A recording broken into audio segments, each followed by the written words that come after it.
লালমোহনে আদালতের নিষেধাজ্ঞা অমান্য করে জমি দখলের চেষ্টা, আহত ৩। লালমোহন প্রতিনিধি। ভোলার লালমোহন পৌরসভার ৪ নম্বর ওয়ার্ডে আদালতের নিষেধাজ্ঞা অমান্য করে জমি দখলের চেষ্টার অভিযোগ পাওয়া যায়। এ ঘটনায় বাধা দিতে গেলে প্রতিপক্ষের হামলায় অন্তত ৩ জন আহত হয়েছেন। হালিমগঞ্জ, যার মধ্যে বেলাল, হেলাল, ফারুক। ২৭ ফেব্রুয়ারি শুক্রবার দুপুরে পৌরসভার ৪ নম্বর ওয়ার্ডে চেরাগালি খলিফা বাড়িতে এই ঘটনা ঘটে। এই বিষয়ে ভুক্তভোগী শামসুন নাহার অভিযোগ করে বলেন, দীর্ঘ ৬০ বছর আমার শ্বশুর জমি ভোগ দখল করে আসছে। তারপর আমার স্বামী, শ্বশুর মারা যাওয়ার পরে আমার স্বামী ওয়ারিশ সূত্রে মালিক হয়েছে। ওখান থেকে আমাকে ৪ শতাংশ জমি উনি দলিল করে দিয়েছে। এখন পার্শ্ববর্তীরা আমার এই জমি নিয়ে বিরোধ করার পরে আমি এবিএম কোর্টে মামলা দায়ের করেছি। আমি আমার শ্বশুরের আমল থেকেই দীর্ঘ ৬০ বছর ধরে ৪ শতাংশ জমি ভোগ দখল করে আসছি। হঠাৎ করে পার্শ্ববর্তী হালিম ও ফারুকগংরা আমার জমি জবরদখলের চেষ্টা করলে আদালতের সহযোগিতা নেই।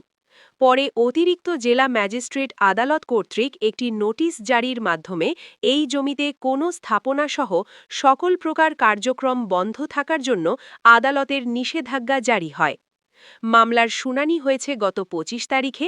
২৬ তারিখ থেকেই আদালতের নিষেধাজ্ঞা অমান্য করে ওই জমিতে ঘর উত্তোলনের কার্যক্রম শুরু করেছে তারা।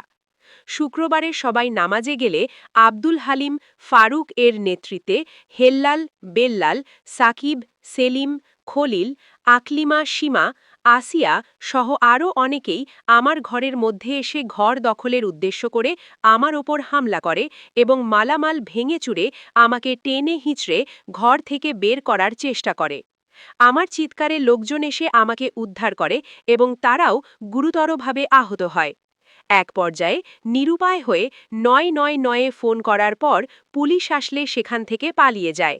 পরে আমরা চিকিৎসা নেওয়ার জন্য লালমোহন হাসপাতালে ভর্তি হই।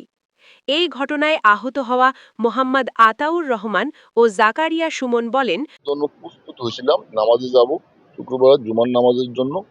তখন চিল্লাচিল্লি শুনতে আসছি ঘরের ভিতরে। তখন আমি আসি, আয়া দেখি যে এই ঘরের ভিতরে অনেক মানুষ, মহিলা পুরুষ। দেখি যে ওই যে নার্গিসের নামের যে মেয়েটা শামসুন নাহার, ওকে সবাই চাপে নিচে পুরা ফেলা রাখছে। মারামারির মতো অনেক মানুষ জড়ানো। তখন আমি এসে দেখি যে আমার শামসুন নাহার, আমার খালা, যে ওনার ঘরের মধ্যে আব্দুল হালিম, মোহাম্মদ বেল্লাল, হেল্লাল, তার ছেলে সজীব, আসিয়া খাতুন, সীমা আক্তার এবং আকলিমা বেগম। আমার নামাজের উদ্দেশ্যে মসজিদে রওনা হয়েছি। এক পর্যায়ে চিৎকারের শব্দ শুনে এগিয়ে গিয়ে দেখি শামসুন নাহারকে ঘর থেকে টেনে হিঁচড়ে বের করা হচ্ছে।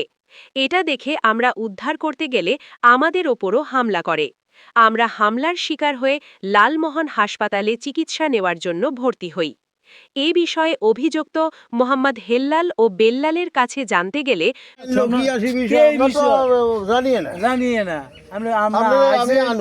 বিষয়টি এড়িয়ে গিয়ে এ বিষয়ে বক্তব্য দিতে অস্বীকার করেন।